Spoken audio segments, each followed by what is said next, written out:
Three things that a carer has to balance. Number one is responsibility. Responsibility for themselves and responsibility for the people that they care for.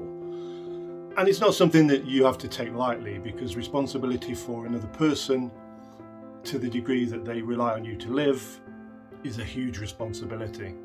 You've got to learn to balance your own responsibilities in terms of your family, your career, your relationships.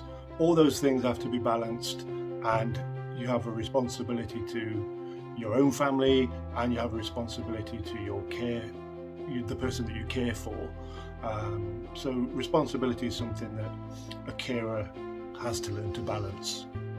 The second thing that a carer has to learn to balance is self-care. That's not as easy as it seems, because what time do you have to go to the gym, for instance?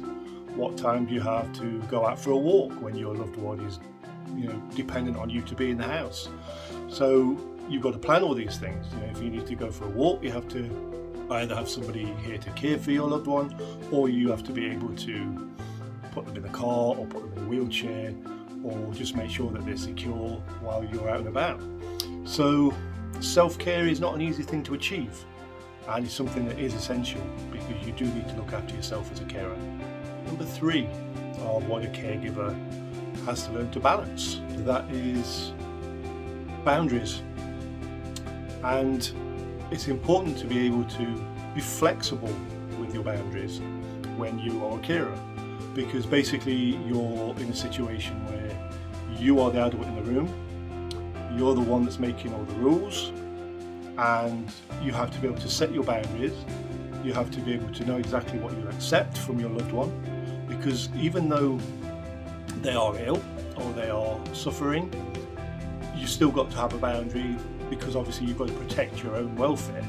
So boundaries are an important thing, and being able to balance your boundaries and keep them flexible enough to be understanding of exactly what's happening with your loved one. So boundaries are an important thing. Take care.